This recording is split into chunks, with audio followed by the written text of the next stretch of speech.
Hey, everybody, welcome. We'll go ahead and get started here in just a couple of minutes.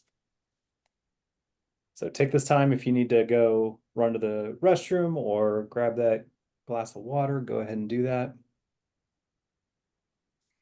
And yeah, we'll get started here in just a couple minutes.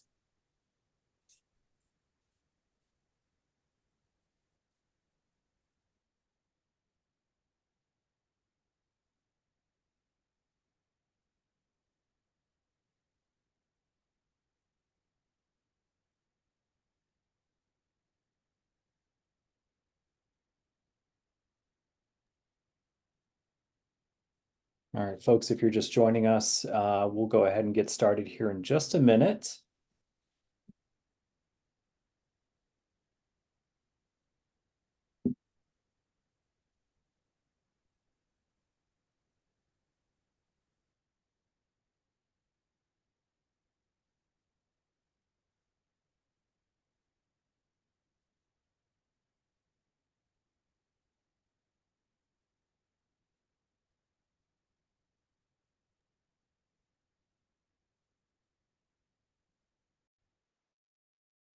All right, I think I'll go ahead and just get on going, and we'll let folks trickle in. So Carol and Aaron, you both are good to go? Excellent. All right, everybody. Well, hey, thank you so much for joining us this evening. And I'm going to go ahead and hit the oh, we are recording. Wonderful. All right, folks. Well, hey, my name is Ryan. I'm with the organization, the Humane League. Yeah, this webinar is going to be recorded, so we'll be able to share it by email with everybody later this week. So if you don't know, the Humane League exists to end the abuse of animals raised for food. And so we do this by influencing the policies of the world's biggest companies, by demanding legislation, and by empowering change makers to take action and leave animals off their plate.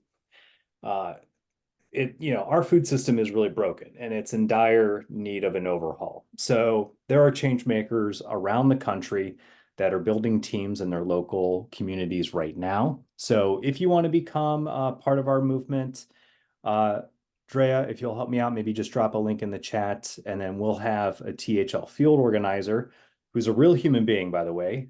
Drea is one of our field organizers. They will go ahead and contact you to chat. So moving gears to tonight's gathering, we're going to discuss a very topical and a crucial issue that significantly impacts our lives. So our distinguished speakers, Dr. Aaron Gross and Karol Orzechowski, are experts in the field of animal advocacy, and they will be sharing their valuable insights on how artificial intelligence is shaping the future of animal advocacy. So whether we like it or not, AI is transforming how we approach animal advocacy and animal welfare. So to prepare ourselves to learn about this critical topic and engage in a thoughtful Q&A session with our speakers, feel free to ask any burning questions that you may have in the Q&A box. So you can find the Q&A box down at the bottom of your screen under the icon selection that you have. So go ahead and click that box and put your questions in there and we'll get to it. So I'd love you to meet both of our guest speakers. So first, let's meet Karol. He's an animal advocate who's been fighting for our non-human friends for many years.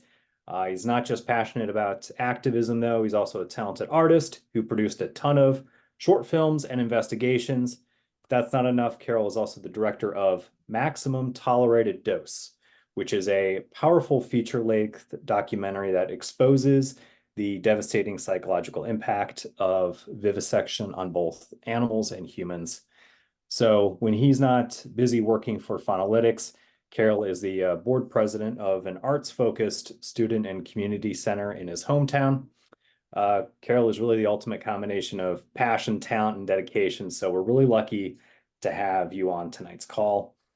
And then I also want you to meet Dr. Aaron Gross, who's a true pioneer in the fight against factory farming.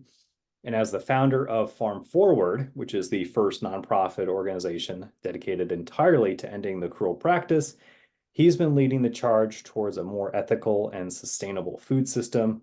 He's also the co-founder of the Better Food Foundation, which advocates for a plant-based world. So Aaron's career highlights include things like opening and serving as the first chief executive of PETA India, co-founding the Jewish Initiative for Animals, and working closely with Jonathan Safran Foer on the best-selling book Eating Animals, which was later adapted into a great film. So he's currently working on a co-authored book with Foer that explores the perils of the accelerating technological transformation of our society. And then just want to say, thank you everyone for taking advantage of this amazing webinar about the fascinating intersection of AI and animal advocacy. So get ready to learn. Please ask those burning questions in the Q&A box. Trust me, you won't regret it. And now I will hand it off to Aaron.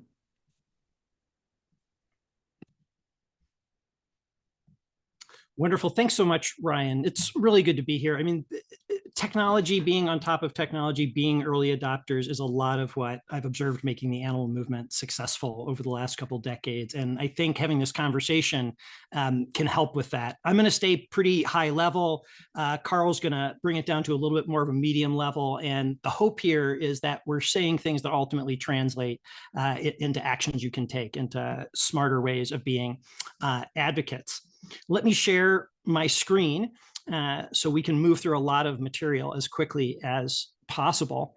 Thanks for that great introduction, Ryan. I'll just kind of let folks know that kind of outside of animal advocacy, I'm a full-time professor at the University of San Diego. My expertise is not in technology. My training is in religious studies. What that means is I'm looking at things like sociology, psychology, law, trying to leverage them together. And what I'm really trying to understand is how people make meaning, how we establish values, and ultimately how those values change.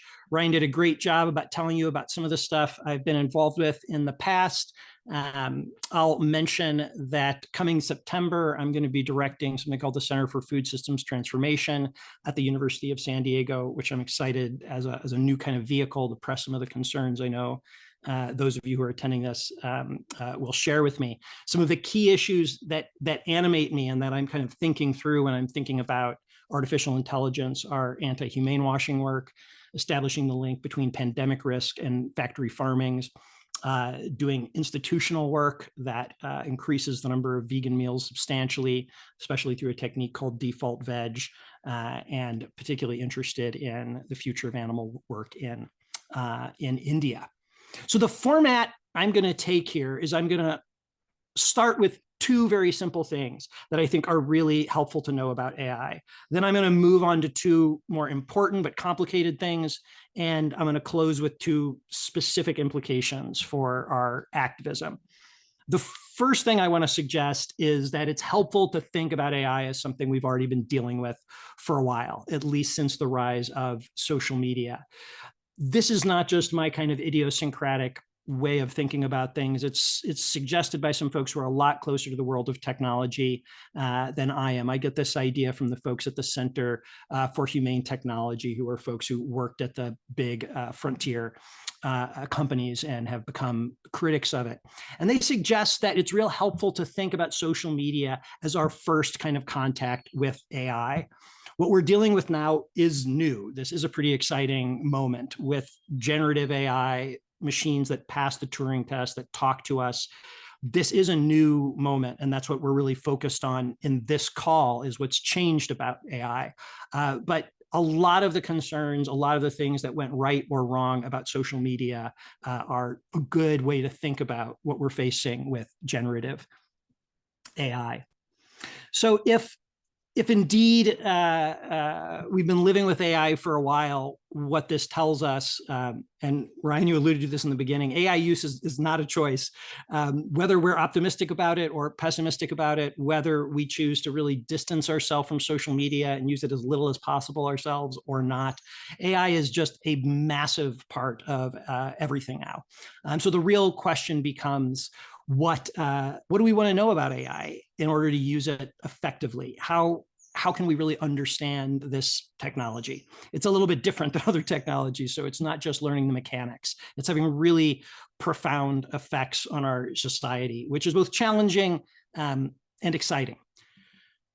The first thing I think AI has done, or the first big insight I want to kind of offer you, is that it's hacked language. This really fundamental thing that we use to do everything has been fundamentally compromised. Let me see if I can make this a little bit more vivid. What do I mean by that? Well, almost all social change is mediated through language. Very occasionally there's a hard technological change in the world. There's some alteration of the physical environment, and that generates change. But almost always it comes through arguments and words. And this is now, everything's going to change about this because we now have machines in this sphere. So consider, for example, the way beliefs are shaped by language. What we think is healthy, what we think is ethical, what we think is popular is shaped by language, now accessible to this new technology. Of course, elections are massively shaped by our social discourse. And we can see on a global scale that something different is happening in democratic elections.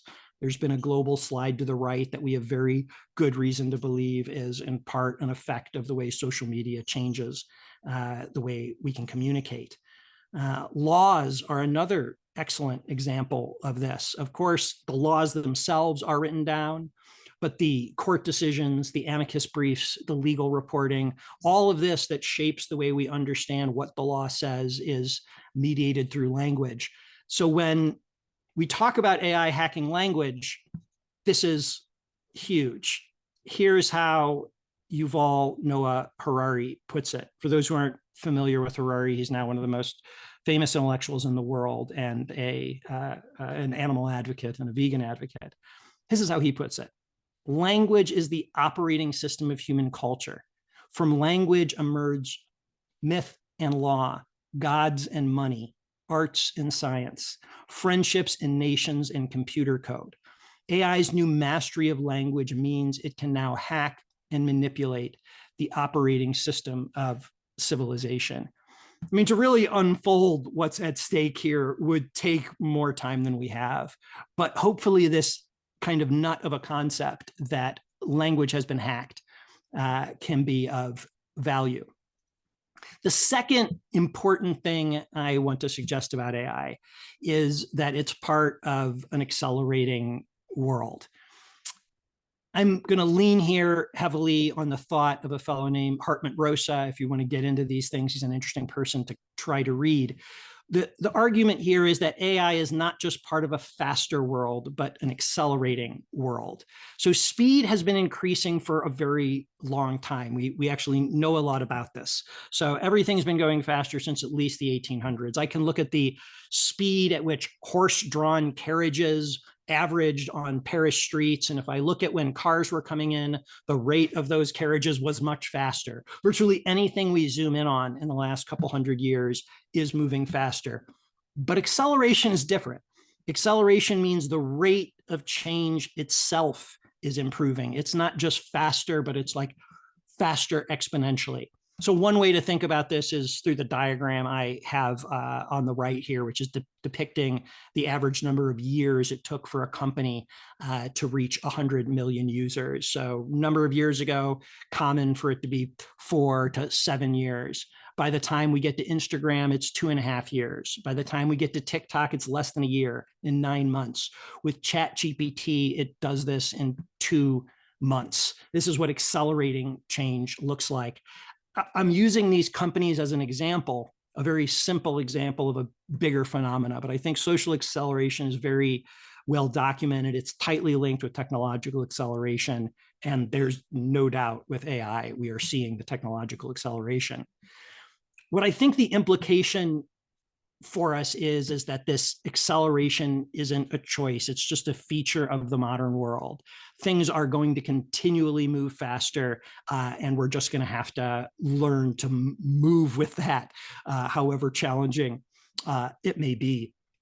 So what does this mean in terms of pragmatic things that are affecting the animal space in a big way. Obviously, there's a lot of implications we could draw from what I've just said. One of the most immediate is the way it's going to affect communications. And I like to think of this as AI supercharging media campaigns. Now, if that was only the campaigns of animal groups, this would be fantastic. But it's, of course, doing this in a global kind of way. What's happening is the ability to persuade people is improving. AI is very good at persuading people. The ability, therefore, to alter bigger public narratives, like should we be eating less meat, is improving. The ability to scale media campaigns, if I find something that works and I want to grow it by multiplying content, by putting it in different languages, by getting it out to different demographics, this is becoming much easier. The ability to take over audiences, to have a channel that was previously populated by somebody else. I buy it, I take it over, and I start pumping content to it. All of this has become much easier. And these abilities are largely for sale to the highest bidder. Sometimes the technology itself isn't expensive, but the human know-how to work the technology is expensive. The challenging thing I think that means for us is truth, relevance, creativity. Some of the things we have in abundance in the animal movement are going to matter less, and ad dollars are going to matter more. It's not good news, but it's a good thing to know. It means we have to be investing in our media infrastructures. We have to take that really seriously. We have to know that work is going to become more complicated.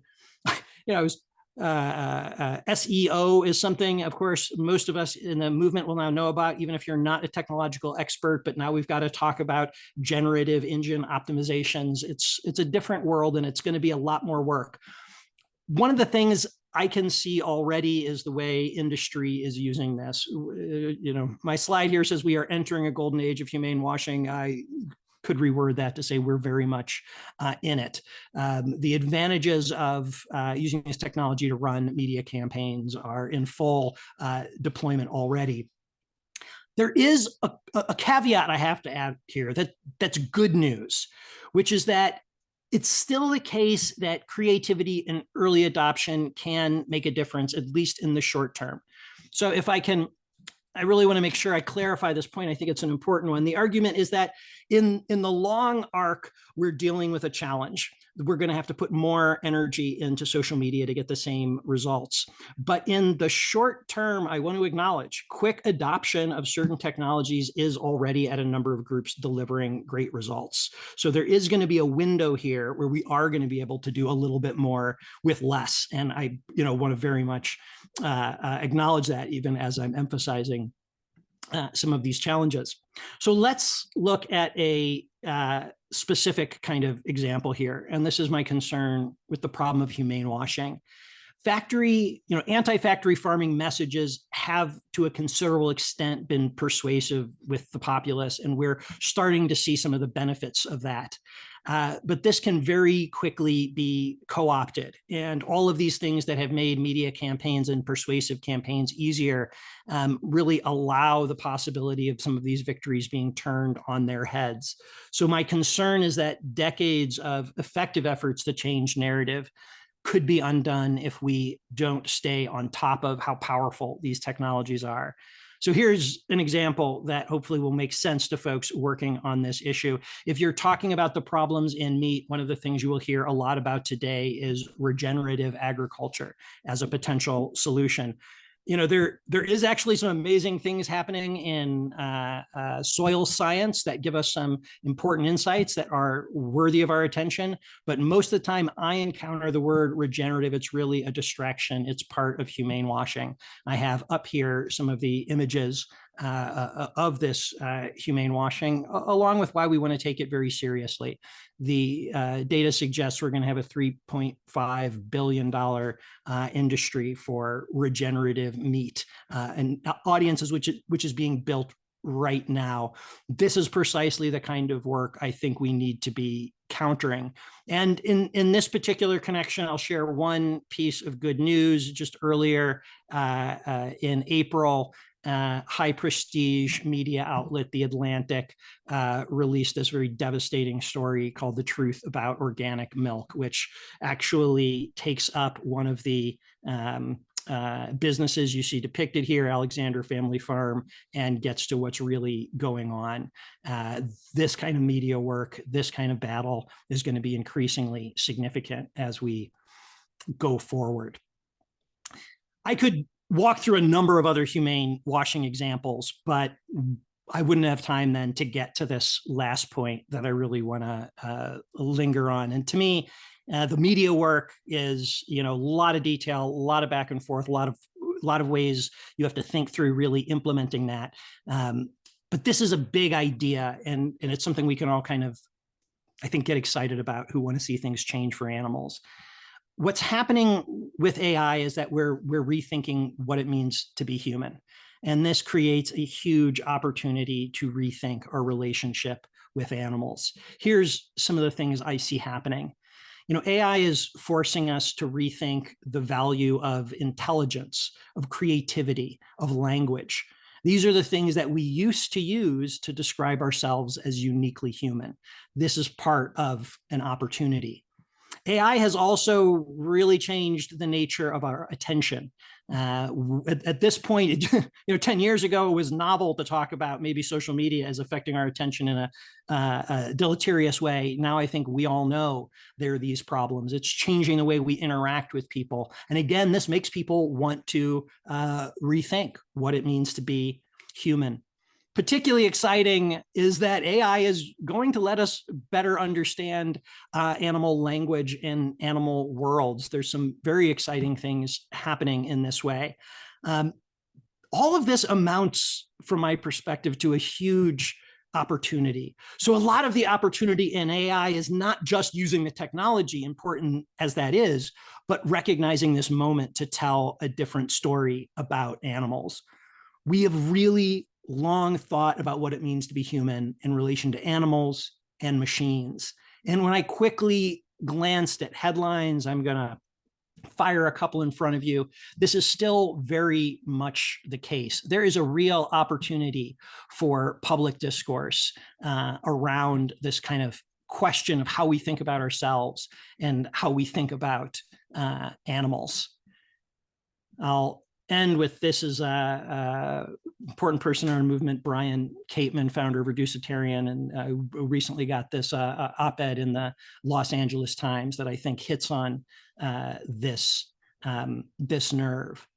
We thought about humans in relation to animals and machines. The animal movement has a lot to offer as we start to rethink the meaning of all three of them. Thanks so much for your time. If I've said things that are sparking your interest, you want to continue the conversation, do feel free to email me, and I'm happy to do that.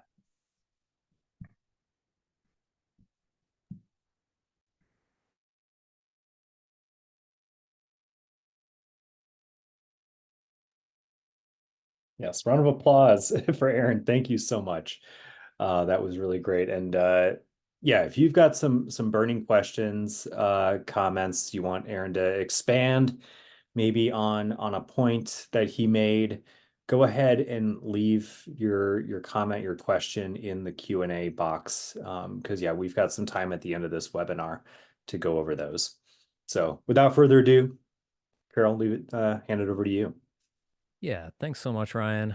Thank you, Drea, as well from THL, and Aaron. Aaron and I have never met in person, but I feel like he's a real kindred spirit in this discussion, and I'm just so honored to be presenting alongside you and the ideas you shared tonight. My name is Karol Orzechowski, and I'm going to talk a bit about. Well, let me pull that back and share the screen with you, actually.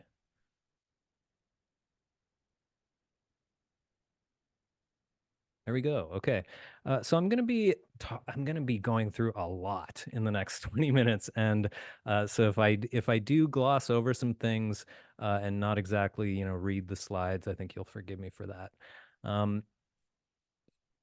Ryan did such a great job of introducing me, I don't even want to introduce myself. So I'll skip to what makes, the stuff that makes it relevant that I'm talking about this. So in addition to doing, all this sort of animal advocacy things, I've done street level advocacy, investigations, documentaries. I now have been Faunalytics content director for almost 10 years. In my personal life, I'm an amateur programmer and web administrator since the 90s. To give you a suggestion of how old I might be, I'm a longtime attendee of the DEF CON hacking conference, and I hope to go back this year. I've used social engineering and hacking techniques in numerous animal rights investigations. And in my spare time, I love to break things, mostly software. Sometimes other stuff, but mostly software. This is what ChatGPT thinks that a large language model looks like. This was a first prompt pass.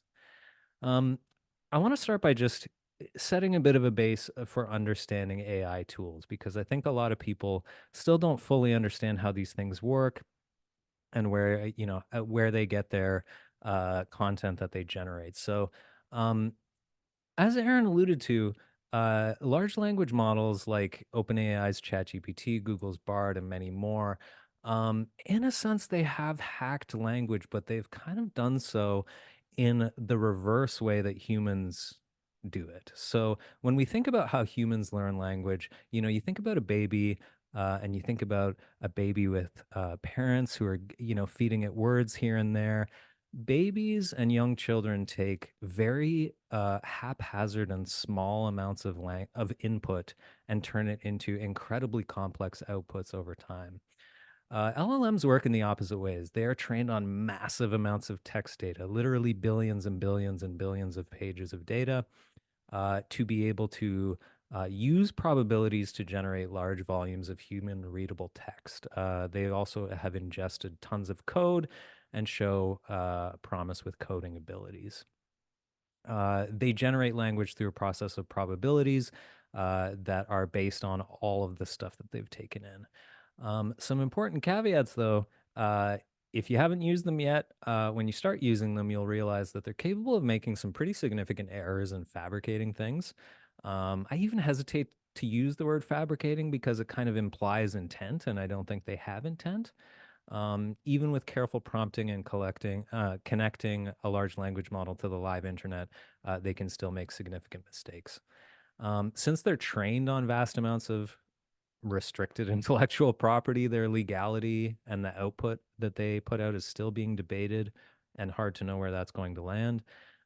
There's growing evidence that they're not necessarily getting smarter, quote unquote, or getting better over time. And then there's the problem with recursion. Now, what is recursion? Well, it's quite simply what happens when a large language model ingests text that is generated by a large language model. So the more AI generated content that we get on the web, the more AI large language models are going to ingest that content, leading to further and further degradation of actual information. I asked ChatGPT to generate me an image of an animal advocate. Now, interestingly, this was the first one that it generated, but I had to ask it to generate an animal advocate 6 times without mentioning gender before it generated a woman. So, image generators, tools such as DALL-E 2, Stable Diffusion, Midjourney, and more. Similarly to text-based generators, they're trained on vast amounts of photos and original artworks from a broad range of sources. They're capable of generating quite good quality artwork, and with enough prompting and sort of massaging of the outputs over and over again, you can get really near photorealistic images. And we've already seen images hit the news that go viral, which are completely fabricated. There was a kind of an odd photo of the Pope wearing like a puffy jacket that was completely, AI generated that went viral and had people fooled. And these are things we're going to see more and more of over time. Important caveats, as with LLMs, they can have really unpredictable results that require careful prompting and iteration. Again, since they're trained on really vast amounts of restricted intellectual property, their legality is still being debated. And just like LLMs, we're talking about tools that have ingested, billions, sometimes trillions of pages of information or trillions of images or billions of images. That means that the software teams, and I mean, they've admitted as much. We don't know what's in them. We don't know the scope of what's in them, and we meaningfully can't know what's in them. This is ChatGPT's thought of what machine learning looks like. So let's talk about machine learning. It's possible to say that all AI models use machine learning, and Aaron is spot on when he says that AI has been around for a long time, and its integration into our lives has been a process that started long before we heard about ChatGPT. Um, all AI models use machine learning in some way or another, and in most contexts, machine learning models are a bit more bespoke than the kind of consumer AI products that we're seeing now. They can be used for a broad variety of applications. So, researchers will use machine learning to identify species in photos from camera traps, for example. I've seen some research of researchers using machine learning to help predict menu decisions based on historical ordering data and that sort of thing. Some important caveats about machine learning, though. Generally, these types of projects tend to be much more limited in scope. They usually have like a single purpose or a small range of purposes, and they stick to that. Similar to other AI models, it's a garbage in and garbage out situation. These models rely on data to learn from, and bad data can lead to really poor outcomes. These types of projects also generally require close supervision by someone who has coding expertise and can continuously retrain the model for the best possible results. This is ChatGPT's vision of the risks and pitfalls of AI. My favorite thing about this image is the fella standing on a ladder in the background, surrounded by people standing on desks, which I think is just a fun thing to think about. So, what are the risks and pitfalls of using AI in your advocacy work, right? That's why we're all here. We are maybe curious about using these tools in our work. We don't necessarily know what they are, or we do, but we're tentative around them and we're not sure how we want to approach it. So, it's important to think about some pitfalls first. So, first of all, I'm going to mention this a few times, so get ready. Trusting chatbot output without verification, huge pitfall.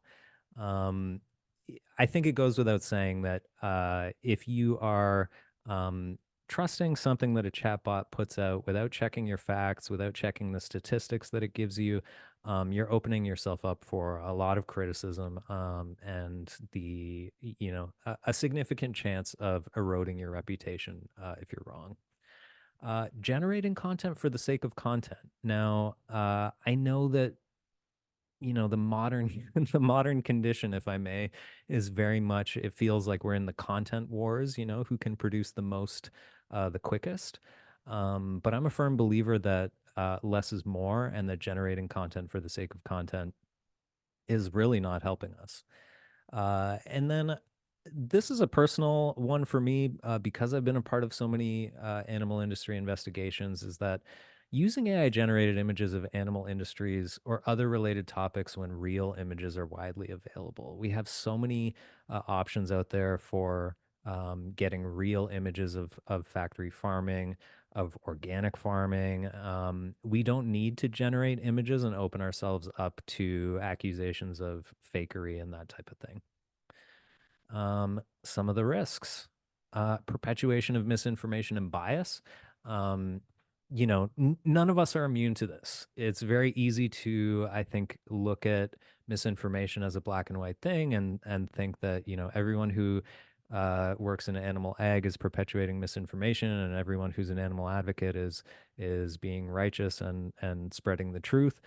That's not always the case. We really need to make sure our T's are crossed and our I's are dotted. And part of that really, again, means checking our facts and making sure that there is actual evidence behind our claims. Legal risks related to republication of copyright material. I've touched on this a couple times, but again, we still don't know where that's going to end up. Leaking of sensitive data that has been input into chatbots. This one's a bit more speculative. As far as I know, there have not been any significant data leaks from large language models as of yet. Uh, However, people have been inputting a lot of sensitive information into LLMs, into commercial LLMs, for the past year and change, and it's very likely that they'll continue to do so. There is a non-zero possibility that an LLM could regurgitate that information in ways that significantly compromise our safety, significantly compromise our strategy, and so on. And then, of course, as I've alluded to several times now, the reputational risks related to errors, content generation, and more. I have a really easy rule for deciding whether if you're wondering, how can I decide whether AI content generation is right for me? Imagine putting a big badge at the top of your article or your blog post or your social media post that says, this was generated by AI. And think about how your audience would react to that. And if you don't think your audience would react very well to it, it may not be something you want to do.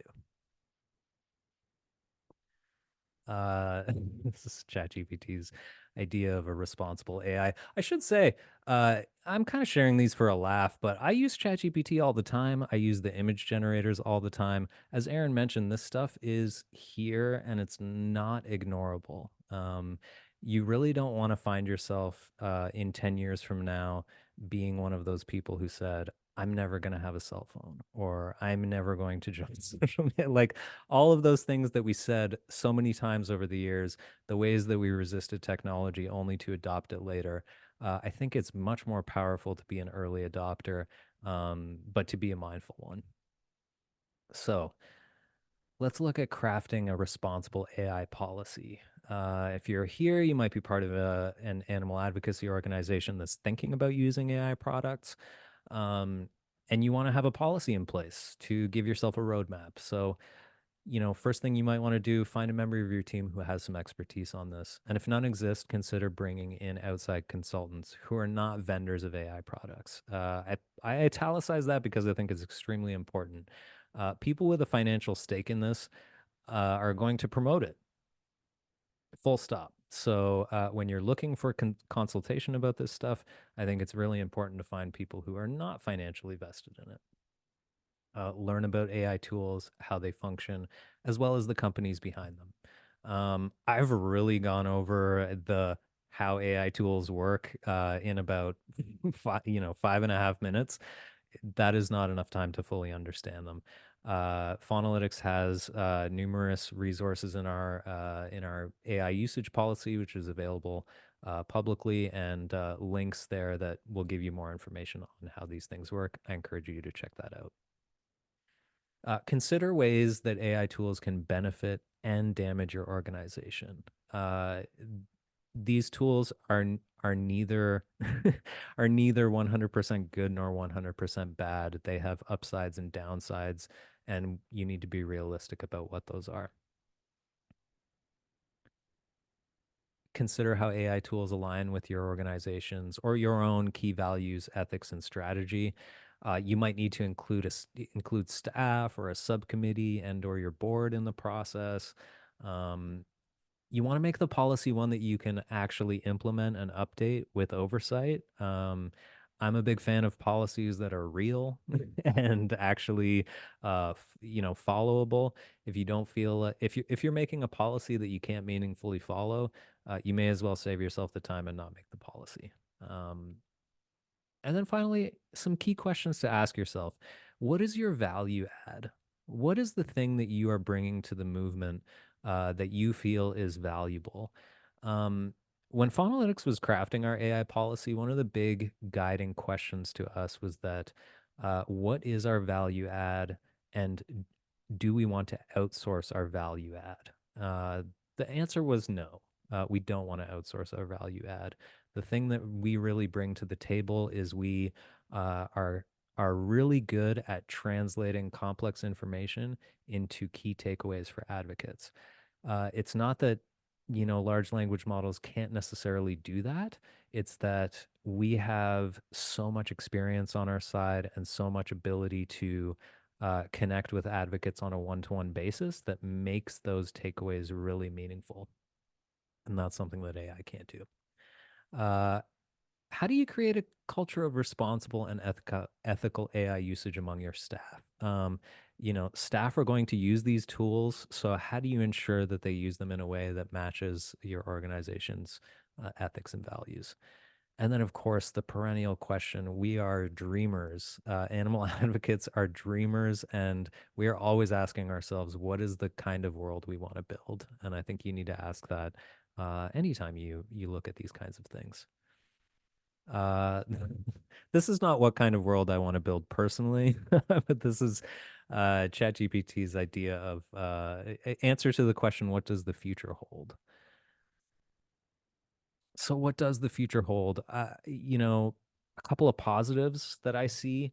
I think we're going to see the rise of true personal assistant AI programs that really enhance the best parts of tools like Siri, Alexa, Google Home, those types of things.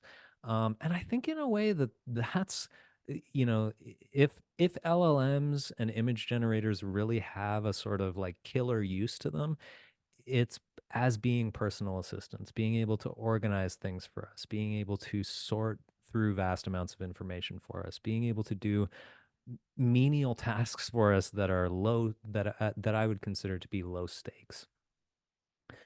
And then we're going to see increased I'm putting democratization in heavy quotes here of previously labor-intensive activities such as animation, voiceover, and more.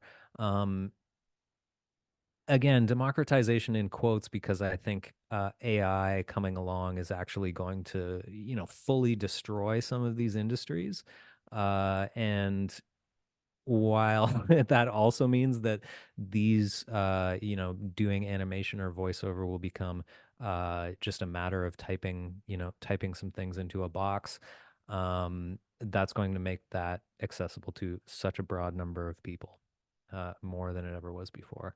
Some negatives: increased distrust of media and digital information sources.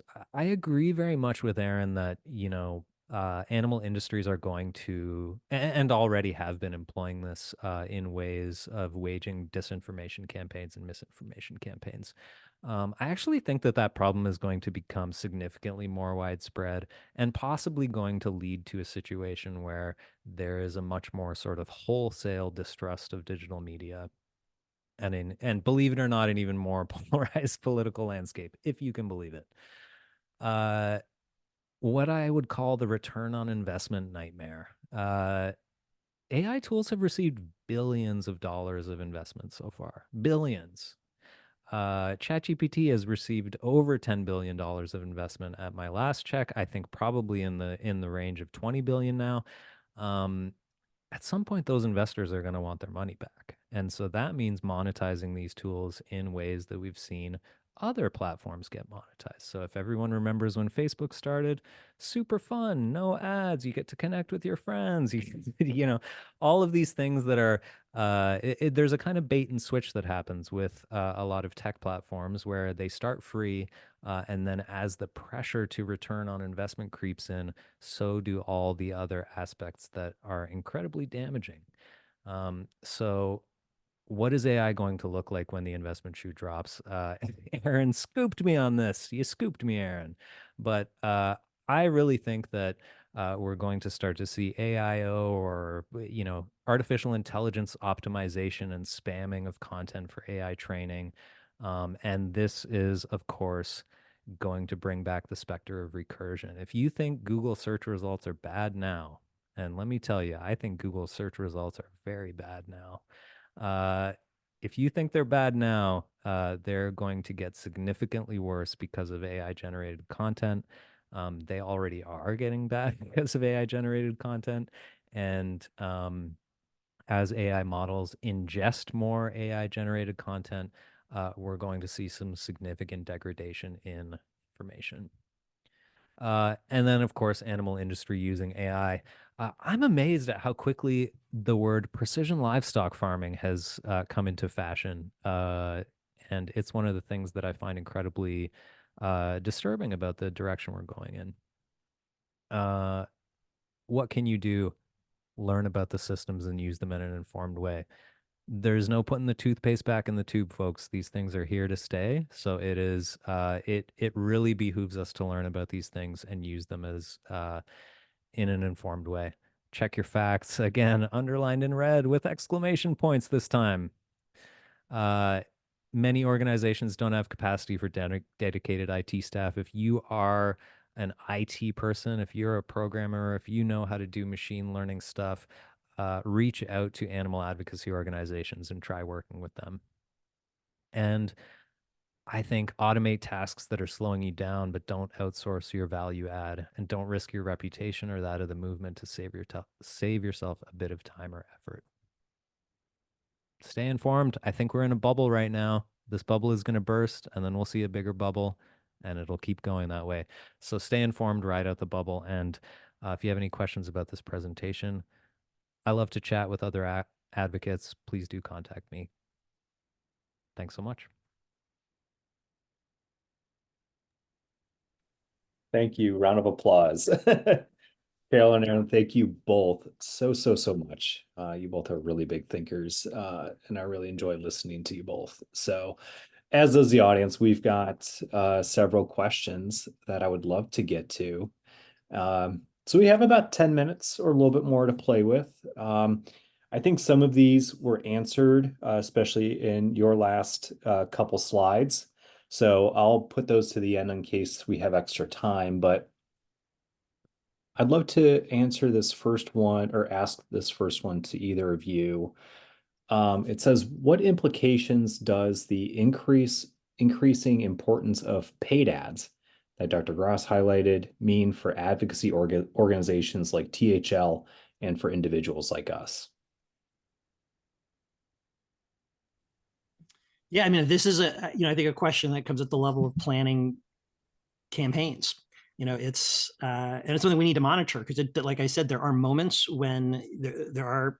I'm also seeing people spend less right now because you can tell they're the first adopters of particular technologies, and I think that will happen in the short term. But the long term implication, I think, is just we need to invest more in sophisticated digital strategy and media, which has been the direction.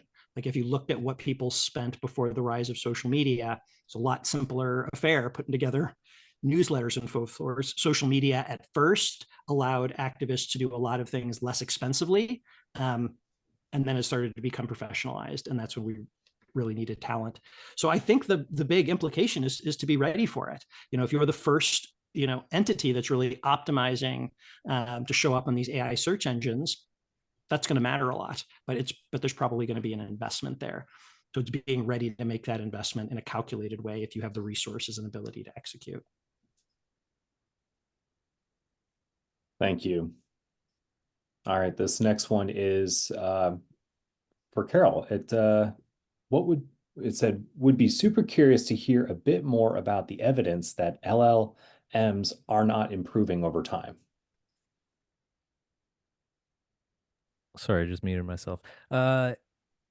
Yeah, I saw that question and was trying to pull up links real fast. The best the best answer that I can offer right now, without citing specific studies, is that you know I can send you a list of links, but I can't name the studies off the top of my head. But I'd be happy to send you that information after the talk. Um, it is very tempting to just assume that progress is like an upward trajectory, and that these tools, as they're continually retooled and tweaked by programmers, that they are necessarily getting better. Many users anecdotally have found that their results with ChatGPT are getting worse, or at the very least not getting more accurate.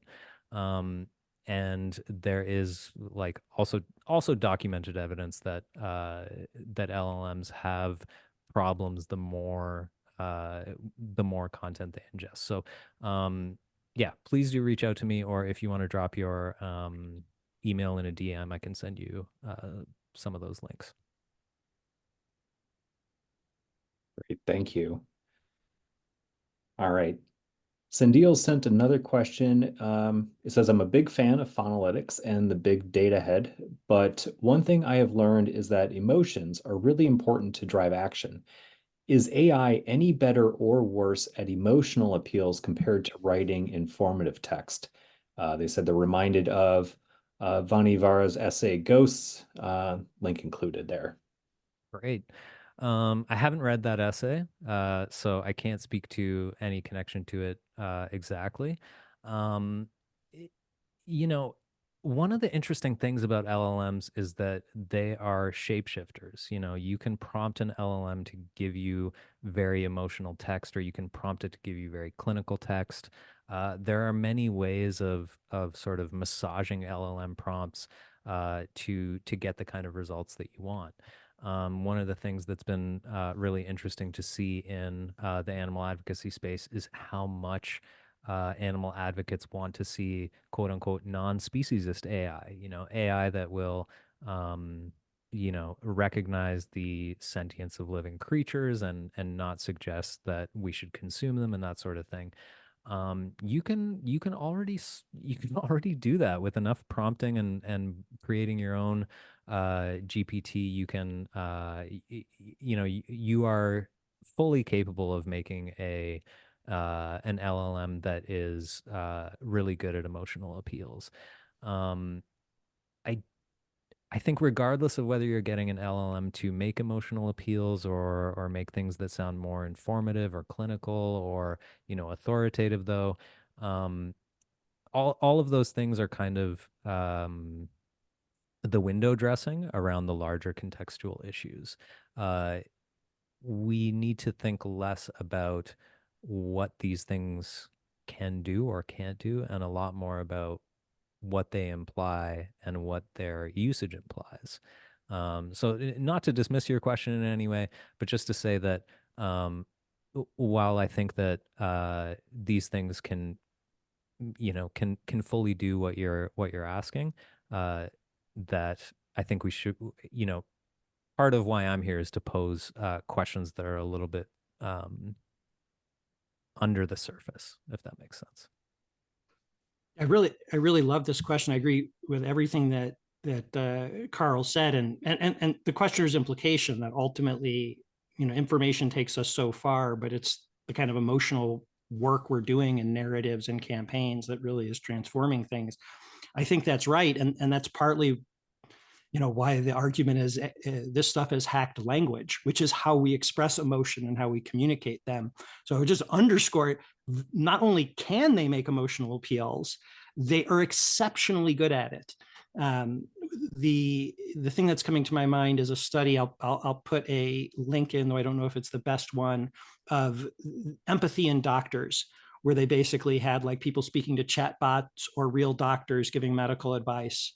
And the results, you can read the study and get the exact numbers. I won't get them exactly right, but the orders of magnitude will be correct. It was something like 4 or 5% of human doctors were rated as having empathy.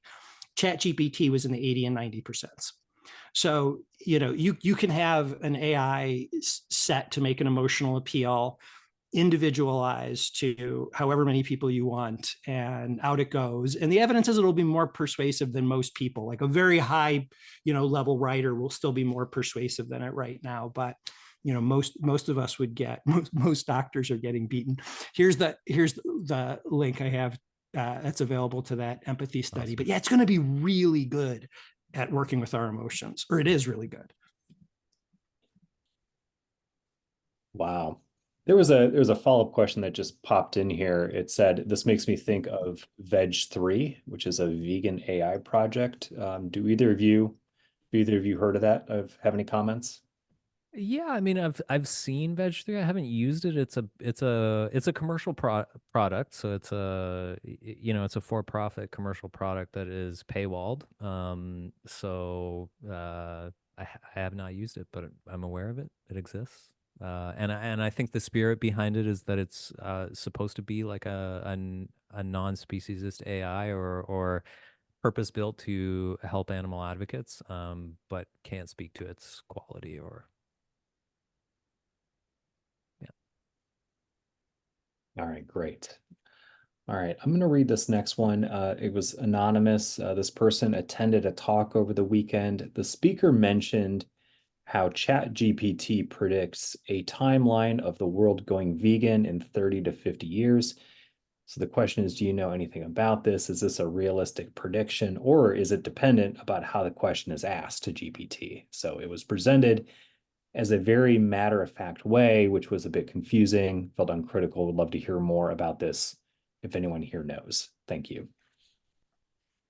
I'm not sure of the particular speaker, but I mean, it'll say all sorts of things about the future. So I put literally zero credence into its analysis of the future in terms of accuracy. But something interesting is kind of being illustrated here. You talked about how, I got the sense that like says this in this very confident kind of way. You ask it a question, it gives you this very confident answer. That's, part of its persuasive power. The thing that maybe not directly responding to the question, but maybe is useful to realize here is how weird some of the emergent abilities of these models are. Like they do math differently depending on what personality you give them. Like if you tell ChatGPT it's a Starfleet commander, it does better math.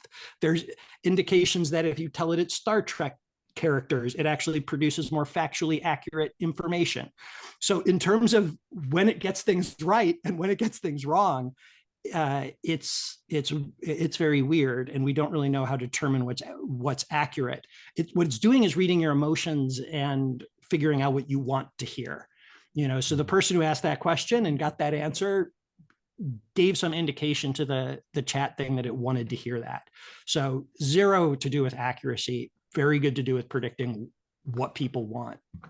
Yeah, I will add, I think that it's useful to think of these generative AI tools as mirrors. They really mirror what the personality and the wishes of the people that are using them. So while you were talking, I asked my ChatGPT 4 here, when will the world go vegan? And essentially gave me an answer that said like I can't predict that. And then I said, well, actually, I need you to give me a specific timeline in years. And then it started to give me, well, in 5 to 10 years, we might see increased awareness and adoption. Well, in 10 to 30 years, we might see some policy and economic shifts. And then 30 plus years, major global shifts, but we don't know. And, if I ask the same program, the same question tomorrow, I'll get different results. And it's really important to underline the way that these things work is through probability. The same way that you can't flip a coin 10 times in a row and get the same results because it's, the probability resets every time you do it.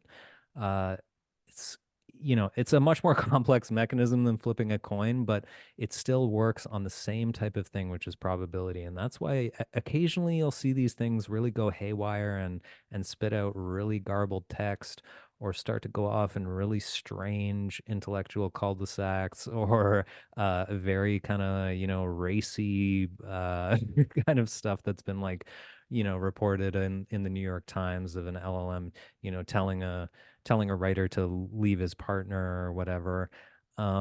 These things can really go off depending on how that probability hits.